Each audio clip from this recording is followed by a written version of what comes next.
Pernah nggak merasa tugas kuliah seperti nggak ada habisnya? Tekanan datang dari segala arah?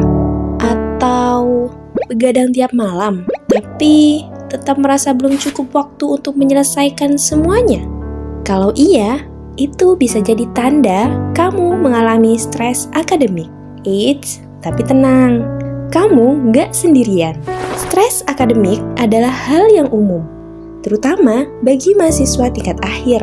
Lalu, kenapa ya ini bisa terjadi? Dan apa sih yang bisa kita lakukan untuk mengatasinya? Yuk, kita bahas lebih dalam di video ini. Hai, sebelum kita lanjut ke pembahasan yang lebih dalam, izinkan kami memperkenalkan diri terlebih dahulu. Video ini dibuat oleh kami, kelompok 4, sebagai bagian dari tugas mata kuliah kesehatan mental yang diampu oleh Bu Anissa.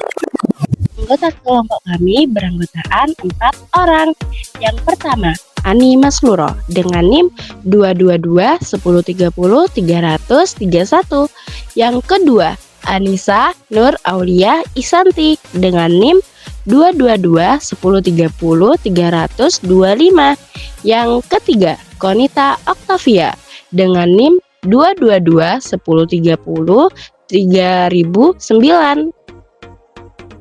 Yang keempat, Dimas Fajar Najmul Mujtahidin dengan NIM 222 1030 328. Yang kelima, Ahmad Ferry Luki dengan NIM 222 1030 340. Sebagai disclaimer, video ini bertujuan memberikan edukasi seputar kesehatan mental. Wow, menarik! Khususnya mengenai stres akademik. Berdasarkan referensi yang kredibel, namun informasi yang disampaikan di sini bukanlah pengganti saran profesional. Jika Anda atau orang terdekat Anda membutuhkan bantuan, jangan ragu untuk berkonsultasi dengan ahli ya. Mari kita lanjutkan ke video pembahasan berikutnya. Stres akademik adalah rasa tekanan yang muncul akibat tuntutan di lingkungan akademik. Misalnya, tekanan dari tugas-tugas yang menumpuk, harapan dari orang tua, atau kebutuhan menyelesaikan tugas tepat waktu. Stres ini bisa dirasakan dalam berbagai bentuk. Dari segi fisik, kamu mungkin mengalami sakit kepala, susah tidur, atau merasa lelah terus-menerus. Dari segi emosional, kamu bisa merasa cemas, mudah marah, bahkan depresi loh. Nah, dan dari segi perilaku, mungkin kamu sulit fokus, sering lupa, atau tidak semangat menyelesaikan tugas.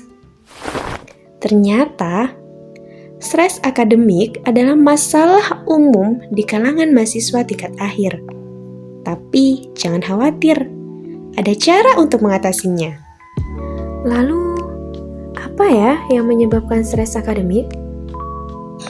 Berdasarkan penelitian, ada beberapa faktor utama. Pertama, motivasi rendah. Penelitian menunjukkan bahwa 84% mahasiswa yang stres memiliki motivasi belajar yang rendah. Kedua, beban tugas akhir. Sebanyak 81% mahasiswa merasa terbebani oleh tugas akhir mereka. Ketiga, tekanan dari orang tua ataupun dosen.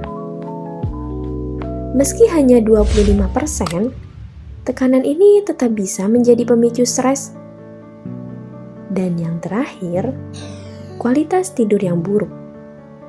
Banyak sekali mahasiswa yang begadang untuk menyelesaikan tugas, sehingga tubuh dan juga pikiran mereka tidak cukup beristirahat.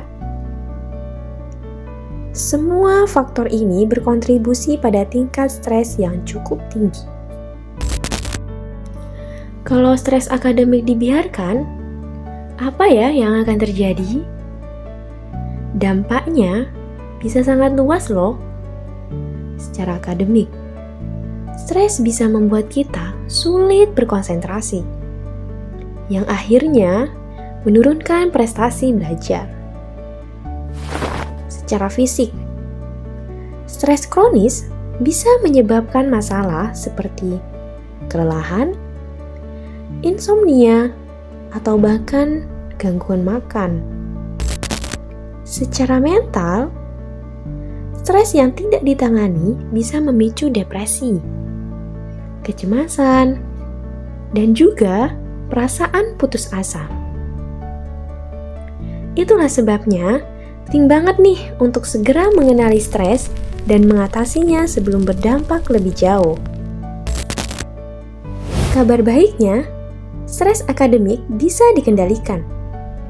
Ada beberapa tips yang bisa kalian coba. Yang pertama, tingkatkan motivasi. Tetapkan tujuan kecil yang realistis agar kamu tetap semangat. Kedua, kelola waktu dengan baik. Buat jadwal yang jelas dan juga jangan sampai menunda-nunda pekerjaan. Yang ketiga, cari dukungan sosial. Bercerita kepada teman dan juga keluarga bisa membuatmu merasa lebih ringan. Yang keempat, praktikkan relaksasi. Cobalah olahraga ringan seperti jogging, meditasi, atau teknik pernafasan untuk menenangkan diri. Yang terakhir, konsultasi dengan ahli. Jika stres sudah terasa berat, jangan ragu untuk mencari bantuan dari konselor ataupun psikolog. Ingat, tidak ada masalah yang tidak bisa diatasi. Yang penting, kita mau berusaha untuk menjadi lebih baik.